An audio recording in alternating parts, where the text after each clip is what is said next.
how exactly I paid off $70,000 of debt in 18 months. So in today's video, I wanted to give you guys a step-by-step process of exactly how I paid off my $70,000 of debt in only 18 months. In my last video, I went more into the depths of like what the psychological side of paying off debt includes. And if you haven't seen that video, I highly recommend that you check out that one first, because if you're going to be taking on the challenge of paying off debt, it's best that you're mentally prepared. In that video, for a channel like mine who uploads as often as the government raises the debt ceiling, I'm sorry, finance joke, that video did really well. And I appreciate all the amazing positive feedback that you guys gave. For those of you that understood the importance of it and it motivated you, that's great. But there were a few comments that expressed that they had wished I had gone a little bit more into the details of exactly how I paid off the debt. And so in today's video, that's exactly what I'm gonna do. Now, for those of you who haven't seen that video, here is my quick 15-second recap. So in 2020, my wife and I set on a goal of paying off all of our debt, which totaled nearly $70,000. And after 18 months of hard work,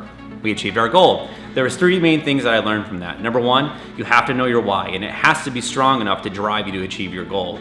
Number 2, you have to have the humility to admit your financial situation and be willing to submit to somebody else's plan for paying off debt. And number 3, you have to find a way to fall in love with the process of paying off debt, because it's gonna take you some time. But it'll all be worth it, because as you hit your benchmarks, you'll achieve your goals and you'll feel much more financially controlled and debt-free long before you pay off your last debt. Now, with that out of the way, let's get into the nitty-gritty details of exactly how I paid off my debt. Spoiler alert, it pretty much mirrors Dave Ramsey's baby steps, so if you're very familiar with those, this is gonna come as no surprise. So starting from the beginning, it's January of 2020, and our debt is, well, at the time, I didn't know exactly how much our debt was. So the first thing that my wife and I did was spend an afternoon sitting down doing a deep examination of our financial situation. This wasn't really super difficult for me because I, being a super budgeter, ironic, I know, I pretty much knew exactly where all of our money was going, and I was able to write out all of our debts. Now, I'm more of an Excel kind of guy, so I wrote them all down in Excel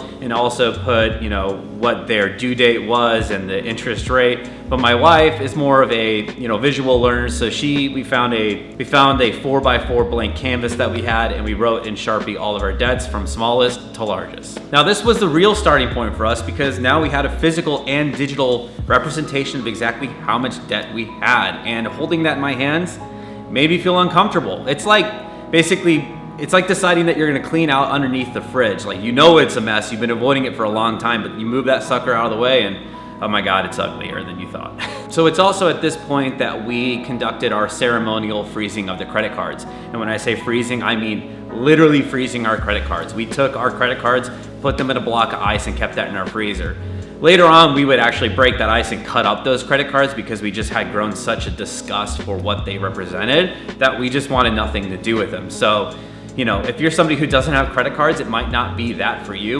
This is essentially that point in which you're looking at what all of your expenses are, and you're really scaling back to what are the true essentials and making a really conservative budget for yourself for whatever the next amount of time is gonna be. And this wasn't any different for us. I'll be transparent with you. My wife and I had some disagreements about how the budget would work and just facing this overall mess that we had created. But like I mentioned in the last video, this overall collective goal in achieving becoming debt-free was one of the best things that we did for our marriage. So if you're on this step, just know that the initial pain up front, it's worth it. On to step number 3. Now that you know exactly how much your debts are and you've written them out and you've pulled back your expenses to the bare minimum, it's time to figure out how long you're gonna be paying off debt. Now, on my budget, when I did this, my preliminary estimates put us at 2 years. It would take us 2 years to complete paying off debt. And I know in the beginning I said 18 months, and we'll get into that in a second, but I think at this point, it's a really tough point for people as well to see just how long the estimate for paying off their debt is with the leftover money that you're not putting towards your bills. I think it's easy to give up at this point, because you might hear 2 years and think, absolutely not, that's too long, I'm not this young forever. But keep in mind that 2 years is the maximum sentence that you'll serve for paying off debt. Oftentimes you'll get it done sooner, like we did. And also, just focus on the mountain of debt, the amount, rather than how much time it's gonna take you. Just focus on what that number is and just take swings at it, because that will help motivate you to keep going. So on to step number 4, we know exactly how much our debt is, we've cut back our expenses, and we know how long we're gonna be paying off debt. And at this point you might think, well, we just start paying off the debt, don't we?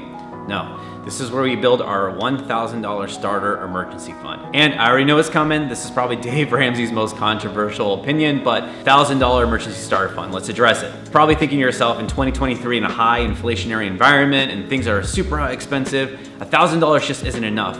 And it's not meant to be enough. That's the point. The truth is, a lot of people don't even have an emergency fund set aside, and this is supposed to help kind of get them in that realm of thinking and change their behavior to set aside $1,000 for an emergency. And also, for me personally, knowing that it wasn't enough, I was eager as possible to pay off all of our debt so I could beef up that emergency fund back to where it should have been, which is around 3 to 6 months of living expenses. So remember that when you start your $1,000 emergency fund, that it's not meant to be enough. It's supposed to scare you to basically pay off your debt, because the reality of the situation is you don't really have that money when you have all that debt too. So if you have extra money at this point, this is gonna be a hard pill to swallow, but you need to throw all that extra money aside from the $1,000 at your debt and knock out some of those. Now for us, this happened on day one. We were able to pay off a couple of the smallest debts on that first day. I didn't wanna see that money go out the door, but as soon as we paid off those debts and crossed them off on that canvas, oh man, that feeling was so good, and it motivated me to want to just get after the next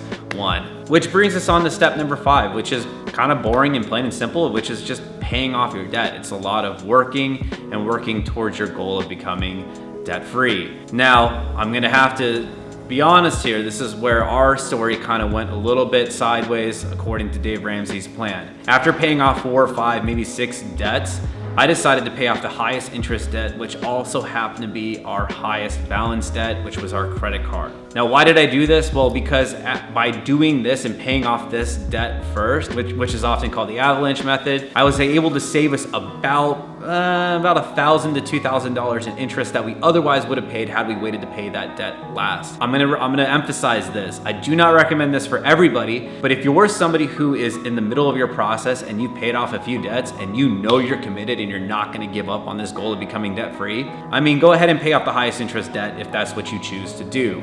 I knew that at that point, there was no way that I was turning back, and so I went ahead and attacked it. Now, a lot of people might start with that, get 6 months in, barely move the needle and give up, but that's why you always want to start with the smallest. But if you're bought in, truly bought in, I don't see any harm in paying off your highest interest debts at that point. And then that's pretty much it. There's really no secret formula. It's just a lot of work and patience and sacrifice and saying no to things that you want to do because you have a clear goal in mind, which is becoming debt-free. But before I end this video, let's address the elephant in the room. Your income absolutely impacts your ability to pay off your debt, especially in 2023. I know things are really tight in terms of how much things cost. Now for us in 2020, it was a little bit easier because everything in the world got canceled. And so for us, paying off debt was a little bit easier because we didn't have to say no to so many things and we weren't as tempted. But in 2023, you might find that there's just not enough margin in your budget. There's only so much scaling back that you can do. Now, some people do choose drastic decisions like moving in with their parents or selling a car or even selling a house to become debt free. But for us, we didn't do any of that. We just kind of kept our expenses where they were at, and we scaled back our expenses so much to where my wife and I just lived off of my income. And as my income went up over the 18 months, we didn't increase our lifestyle, we just threw all that extra money at the debt. And then any money that my wife made, we threw entirely at the debt. And any extra jobs that either of us took, we also threw at the debt. And that meant tax returns, stimulus checks, those all went towards paying off the debt. And if you're single and you're hearing that, please don't be discouraged. You don't have to be married to pay off debt. There are plenty of single people that are successful at paying off their debt, and you can be too. But when it comes to income, once you scale back as much as you can, if there's just not enough margin, it's looking like your path is gonna be 10 years, it might be time to look for another job. It might be time to take on extra work. And honestly, you're just gonna have to learn to love work and look for more opportunities to raise your income. So with all of that said, I hope this video was helpful to those who were curious exactly what steps I took to pay off my $70,000 of debt in 18 months.